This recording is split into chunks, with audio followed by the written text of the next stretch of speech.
చెప్పండి అన్న, ఏం జరుగుతుంది? అంటే ఎవరైనా చూడడానికి వచ్చారా? ఎమ్మెల్యేలు గానీ వాళ్ళ స్పందన ఎలా ఉంది? అంటే ఇప్పటి వరకు అయితే ఎవరు లేరు మేడం. ఎందుకంటే పేద ప్రజల ప్రాణాలు అంటే ఎవరికి లెక్కనే లేనట్టుంది. అందుకే నిజమైన బాధితుల ఊరికి అసలు మధు ఎక్కడి నుంచి వచ్చాడు, ఈ బాలాజీ ఎక్కడి నుంచి వచ్చాడు, అసలు ఇది వాస్తవాలా కాదా అని చెప్పేసి ఏ పేద ప్రజలైతే డబ్బులు ఇచ్చారో వాళ్ళ దగ్గరికే మనం వెళ్దామని చెప్పేసి ఈరోజు నిజంగా నమస్కారం చెప్పాలి మా మీడియా ప్రతినిధులకు. ఎందుకంటే సుమారు ఒక 30-40 మంది మీడియా ప్రతినిధులు మా దగ్గరికి ఇక్కడికి తండాకు వచ్చారు. ఈ తండాలో వాస్తవాలు అందరితో మాట్లాడారు. అసలు ఏ విధంగా వాళ్ళని నమ్మబలికారు. ఇది మధు ఇల్లు. కనీసం వాళ్ళకి ఇంట్లో ఫ్యాన్ కూడా లేదు. ఒక చిన్న ఇల్లు ఈ రోజు ఒక 5 కోట్లు పెట్టి ఒక ఇల్లు కడుతుండు. అది బుల్లెట్ ప్రూఫ్ తోని. దాన్ని ఇటుకలు లేవంట. అదంతా కాంక్రీట్ ఇల్లు అంట. అదంతా మంగ్లీ గారు ఆర్కిటెక్ట్ అంట. దానికి 3 సార్లు వచ్చిపోయారంట. ఇది నేను చెప్పే మాటలు కాదు, మా తండా ప్రజలు చెప్తున్నటువంటి మాటలు. అంటే మీరు ఎలా నమ్మి అంత డబ్బులు ఇవ్వడం జరిగింది మధుకి? ఇప్పుడు మనిషి అన్నాక మానవ జీవిలో రిలేషన్ అనేది చాలా గొప్ప, సత్సంబంధాలు అనేది చాలా గొప్పవి. అంటే నేను నమ్మిన తర్వాత నేను ఒక 5 లక్షలు ఇస్తే నాకు నెలకు ఒక 50,000 ఇస్తుండు. నా ఫ్రెండ్కి నేను చెప్పిన మామ నాకు ఒక 50,000 ఇస్తున్నాడు, నువ్వు కూడా అంటే నేను 10 లక్షలు ఇస్తా అంటే 4 లక్షలు. అంటే రిలేషన్ అనేది ఇట్లానే చైన్ సిస్టమ్ ద్వారా ఒక 2-3 నెలలు 5-6 నెలలు ఇచ్చిర్రు. ఇచ్చిన తర్వాత ఈ బాలాజీకి మధు అనే వ్యక్తికి గ్యాప్ వచ్చింది. ఆ గ్యాప్ లో కాస్త బాలాజీ ఒక స్టాండ్ తీసుకున్నాడు. ఈ బాలాజీని నమ్మినప్పుడు బాలాజీ ఇచ్చిండు కొంతవరకు. అలాగే ఈ మధు ఏం చేసిండంటే మధు కూడా 5 రూపాయల నుంచి 30 రూపాయల వరకు ఇంట్రెస్ట్ పోయింది. ఈ 30 రూపాయలు ఇంట్రెస్ట్ అనగానే ఏం చేశారంటే చుట్టాలకి దగ్గరికి తీసుకొచ్చారు. ఇగో మా తల్లి ఆ పుస్తల తాడు కూడా అమ్మి డబ్బులు ఇచ్చింది. ఈ రోజు ఆమె పాపకు పెళ్లి చెప్పించుకునే పరిస్థితుల్లో లేరు. ఈ రోజు ప్రాణాలు కోల్పోయి ఇప్పుడే మేము వస్తున్నప్పుడు మనం ఇంకో నెక్స్ట్ ప్రోగ్రామ్ అక్కడే మనకు పెద్ద ఊరలో ఈ రోజు బాధితుడు చనిపోయిండు. అయ్యో, ఇప్పుడు చనిపోయిన అక్కడ పెద్ద ఊర పోలీస్ స్టేషన్ ముందు ఇప్పుడు అక్కడ శవం పెట్టుకొని ధర్నాలు చేస్తున్నారు. ఇప్పుడు చేస్తున్నారు. సో ఈ విధంగా వాళ్ళని నమ్మబలికిరు. ఆశపడ్డం అయితే తప్పులేదు కదా మేడం. మనిషి ఆశాజీవి, ఆశపడ్డం లేదు. ఆశపడ్డారు, నమ్మిరు, ఇచ్చిరు. అరే మన తండలే ఉండే మన మన మన మన మన ఇంటి పక్కనే ఉంటాడు, ఈయన ఎక్కడ పోతాడని నమ్మిరు. కానీ ఈ విధంగా మోసం చేస్తారని తెలియదు కదా పేద ప్రజలు. నేను గిరిజన సంఘాల నాయకుడిని. నాకు ఇక్కడ నేను కూడా స్థానికుడిని కదా, నేను కూడా ఈ నియోజకవర్గ వాసినే. ఈ ఇష్యూని అంతా ఎప్పుడైతే ఒక 20 రోజుల క్రితం ఎవరైతే మన అడ్వకేట్ గారు తర్వాత వీళ్ళంతా కర్నూలు నుంచి డోన్ నుంచి వచ్చినప్పుడు ఒక 5-10 మందితో వచ్చారు. వచ్చినప్పుడు అరే ఈ ఇష్యూ ఇక్కడ కాదు, ఈ ఇష్యూ పుట్టింది దేవరకొండ నియోజకవర్గంలో మల్లెపల్లి ప్రాంతంలో పుట్టింది, ఇది అక్కడ వరకు ప్రాంతం కాదు, పేద ప్రజలు అన్యాయం అయిపోయారు. 1 సంవత్సరం కింద బాలాజీ మధు అరెస్ట్ అయ్యారు. ఇక్కడ సుమారు 360 కేసులు ఫైల్ అయినాయి వాళ్ళిద్దరి పైన. 360 కేసులు ఫైల్ అయినాయి. దీంట్లో ఇది పెద్ద స్కాము. ఇది 10 కోట్ల వరకే కాదు, ఇది 2,000 కోట్ల వరకు ఉంది. నల్గొండ జిల్లాలో పూర్తి బాధితులు అంతా నల్గొండ జిల్లాలోనే ఉన్నారు. ఇది అన్యాయం జరిగిపోతారు, ప్రజల ప్రాణాలు పోతాయి. మీరు దీన్ని నమ్మకండి, ఈ ఇష్యూని ఇట్లా తీసేయండి. మేము బయటకు వచ్చి మాట్లాడుతుంటే ఈరోజు మంగ్లీ గారి పాత్ర చాలా క్లియర్ గా ఉందని చెప్పేసి కనిపిస్తుంది. మరి తను నాకేం సంబంధం లేదు, నేను ఎందుకు ఇలా చేస్తాను అని మాట్లాడుతున్నారు కదన్న, దానికి మీరేం సమాధానం చెప్తారు? అక్క మంగ్లీ ఎన్నిసార్లు వచ్చింది మీ ఊరికి? ఎందుకు అక్క అబద్ధాలు ఆడుతున్నారు మీరు? మా పిల్లలు అయితే పిల్లలు ఆడుకుంటారు, వాళ్ళ పిల్లలు ఒక్కసారి కూడా రాలేదంట. మీరు ఎందుకు అబద్ధాలు ఆడుతున్నారు? ఆయన ఏడుకోపోయేట ఎందుకుంటున్నాడు సార్, ఆయన కూడా కాడు వాళ్ళ కూడా పోయింది అడుగుమను. ఇంకో ఆమె రాలేదని అంటారు కదా మేడం, ఆమె రాలేదు ఈ పలుకుతండకి రాలేదని అన్నది కదా. మా దేవుని గుడి ముంగలు వచ్చి ఆమె ప్రమాణం చేయమను. రాలేదని వచ్చిందని మేము చేస్తాము, రాలేదని ఆమెకు చేయమను. ఎంత ఇచ్చారమ్మా మీరు? మేము 5 కోట్లు ఇచ్చినాం మేడం. మీరు ఏం చేస్తుంటారు? మేమేం లేదు, ఎక్స్ట్రామే 5 కోట్లు ఇచ్చినాం. అంటే 5 కోట్లు మీ పిల్లకి పెళ్లికి దాచుకున్నారా, పెళ్లి కట్టుకోవడానికి? దేనికోసం?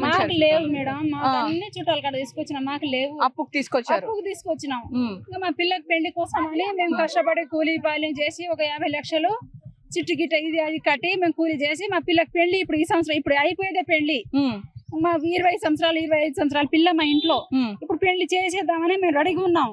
ఇంక 50,000 అందులో ఇస్తే ఇంకా 1 రూపాయి వస్తుందేమో అనుకొని ఆ పైసలు కూడా ఇంకా ఆయనకి ఇచ్చేసినాం. ఆ పైసలు ఉంటే ఇప్పుడు మా పాపకి పెళ్లి అయిపోయేదే. ఇప్పుడు మాకు పెళ్లి చేయడానికి లేదు, మా పిల్లలకి చదివించాలని లేదు, మాకు తిండి తినాలని లేదు, మాకు ఏమీ లేదు. మా చుట్టాలు వచ్చి ఇంకా మేము అంతా 5 కోట్లు మా కొడకు కూడా చేసుకొచ్చినారు కదా, ఇంకా మీరు మీ ఇంటికి ముంగలు వచ్చి మేము ముందు తాగి చేస్తాం, ఇంకా మీరే మాకు మా బాధ్యత, మాకు వాళ్ళు మధువులు వాళ్ళు తీసుకుపోయి జైల్లో కూర్చున్నారు, వాళ్ళు వచ్చిన దాకా ఓకే పడ్డారంటే మాకు వాళ్ళతోటి సంబంధం లేదు. ఇంకా వాళ్ళు బాధ్యత మేము బాధ్యత అని మా కడుపు మీరు తీసుకొచ్చిర్రు, మీరే ఇవ్వాలి, మాకు వాళ్ళతోటి సంబంధం లేదని ఇంకా మాకు ఒత్తిడి చేస్తుర్రు. ఇంకా వాళ్ళు వచ్చి మా ఇంటికి ముంగలు వచ్చి ముందు తాగి చేస్తారంట. ఇంకా మేము కూడా చచ్చిపోవాలని మేము కూడా డిసైడ్ అయినాం. ఒకవేళ డబ్బులు రాకపోతే మాకు ఏదైనా సహకరించి గవర్నమెంట్ ద్వారాగైనా మాకు మీరు మీడియా ద్వారాగైనా మాకు సహకరించి పైసలు ఇప్పిస్తే బతుకుతాం, లేకుంటే ఈ వారంలో మేము చచ్చిపోతాం. అయ్యో అట్లా అనొద్దమ్మా, న్యాయం జరుగుతుంది కదా, తప్పకుండా న్యాయం జరుగుతుంది. ఎందుకంటే ఇవి రేవంత్ రెడ్డి దాకా కంపల్సరీ లేరు. మాకు మా మంత్రులు మాకు మా పోలీస్ స్టేషన్ నుంచి సిఐడి ఆఫీస్ దాకా పోయిర్రు. అన్నిటి మా పెద్దవాళ్ళు మా పిల్లలకి తీసుకుపోయి కూడా మా పెళ్లికి పిల్లలు ఉన్నారని సిఐడి ఆఫీస్ దాకా పోయినాం మేము. అయినా మాకు పట్టించేవాళ్ళు ఎవ్వరు లేరు. ఇంకా మేము మందు తాగి చచ్చిపోవాలని మేము రెడీగా వారంలో చచ్చిపోవాలని మేము ఫిక్స్ అయినా చేద్దామమ్మా. ఎందుకంటే ఇంతమంది మీడియా ఛానల్స్ ఎందుకు మీ సైడ్ ఉండి మాట్లాడుతున్నాయంటే న్యాయం ఉంది కాబట్టే మీడియా ఛానల్ అనేది ఇక్కడ వరకు వస్తుంది. మాకు సిఐడి దాకా పోయినాం కదా మేడం, సిఐడి దాకా న్యాయం చేయలేరు. మాకు సిఐడి దాకా న్యాయం పోయింది కదా కేసు. సిఐడి మాకు ఏదైనా సహకరించి మాకు సిఐడి ఇప్పిస్తుందని మేము అన్ని రోజులు ఆశపడి మేము సిఐడి ఆఫీస్ మీదనే ఆధారపడి ఉన్నాం. ఆధారపడి ఉంటే సిఐడి దాకా పోతే మాకు అవసరం ఈ సిఐడి కేసులో ఉన్న మధ్య ఫలారీ అయిపోయింది. ఫలారీ అయిపోతే ఇక మాకు ఫోన్ లిసేటోళ్ళు లేరు, మాకు డేకేటోళ్ళు లేరు. సిఐడి ఆఫీస్ లో కూడా మాకు డేకేటోళ్ళే లేరు. ఇంకా వాళ్ళు మరి మీరు వాళ్ళకి డబ్బులు ఇచ్చినట్టు మీ దగ్గర ఏమైనా ఆధారాలు ఉన్నాయా? అన్నీ ఉంది మేడం, బాన్ కాగదు ఉంది, వాళ్ళ సైన్ ఉంది, వాళ్ళ ఇంట్లో కూర్చొని తీసుకోపోయిర్రు. మా చుట్టాల కాడ తీసుకొచ్చినా కూడా బాన్ పేపర్ ఉంది. మా చుట్టాలకి వస్తారా అంటే కూడా తీసుకొస్తాం. మా చుట్టాలు వాళ్ళు ఏడొస్తుర్రు, మేము ఏడొస్తుర్రు, అన్ని ఉంది. మా ఇంటి లోన్ ప్రూఫ్ మొత్తం ఉంది, ఏది లేనిది అనేది లేదు. ఆయన అన్ని మా కాడ పైసలు తీసుకుపోయిన కాగితాల మీద అన్ని సంతకం ఉంది ఆయనది. న్యాయం పక్కా జరుగుతుంది. పాత ఇల్లు చూసుకుంటే ఇదేమో రామావతు రాములు ఇల్లు మధు ఇల్లు కంటే ఘోరం ఉంది. ఈయన కూడా ఇంకా మాకు మా ఇంట్లో కూర్చొని మా ఇంట్లో నుంచి ఈయన తీసుకుపోయిండు, మధు తీసుకుపోయిండు, రాములు తీసుకుపోయిండు. ఇంకా ఈయన వీళ్ళు మా పైసలతో ఈయన కట్టిండు, మా పైసలతో ఆయన కట్టిండు. ఓకే, సో చూసారు కదా, ఇందాక మీరు ఆ పాతిళ్ళు చూసారు కదా. అసలు చెప్పాలి అని అంటే ఆ ఇంట్లో ఏమీ లేవు. ఇప్పుడు వీళ్ళు బిల్డింగ్ల మీద బిల్డింగ్లు లేపుతున్నారు అనమాట. అంటే ప్రజల డబ్బు తీసుకొని వాళ్ళు బిల్డింగ్లు కట్టుకోవడం కావచ్చు, బుల్లెట్ ప్రూఫ్ హౌసెస్ కూడా కన్స్ట్రక్షన్ చేయడం జరిగింది. చూసుకుంటే కనుక ఈ ఇష్యూ వచ్చిన తర్వాతకి దాన్ని సగంలో ఆపేయడం జరిగింది. దీనికి కన్స్ట్రక్షన్ మొత్తం కూడా ఐడియా అంతా కూడా మంగ్లీ ఇచ్చారు అని చెప్పేసి మనకి వార్త అయితే తెలియడం జరిగింది. ఇక్కడ హెలీప్యాడ్స్ కూడా పెట్టాలి అని చెప్పేసి ప్లాన్ చేయడం జరిగింది. ఇంట్లో స్విమ్మింగ్ పూల్స్ కూడా పెట్టుకోవాలి, బుల్లెట్ ప్రూఫ్ గోడలు కట్టాలి అని చెప్పేసి ఇంత అడ్వాన్స్ టెక్నాలజీతో ఇల్లులు కట్టడం జరుగుతుంది.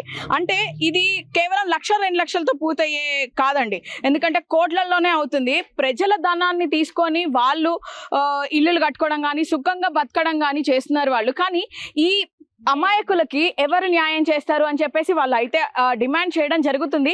మా దగ్గరికి ఏ ఎంపీ కానీ ఎమ్మెల్యేలు కానీ ఎవరూ రాలేదు, మీడియా ఛానల్సే ఇంతవరకు కవర్ చేస్తున్నాయి. కానీ మాకు సీఎం రేవంత్ రెడ్డి నుంచి కానివ్వండి, ఎవరి నుంచి కానీ ఇప్పటి వరకు మాకు సపోర్ట్ అయితే రాలేదు అని చెప్తున్నారు. మాకు న్యాయం జరగకపోతే కుటుంబంతో సహా మేము చనిపోవడమే, మాకు ఇంకొక వేరే దిక్కు లేదు అని చెప్పేసి వాళ్ళు చాలా అంటే చాలా బాధపడుతున్నారండి. ఒకసారి మన లోపలికి వెళ్ళి చూద్దాము. ఇంకొన్ని విజువల్స్ నేను చూపిస్తాను, ఇంకొన్ని స్టోరీస్ బాధాకరమైన విషయాలను మనం మాట్లాడుకుందాం, షేర్ చేద్దాం. పక్కా ఈ వీడియోని అయితే అందరికీ షేర్ చేయండి.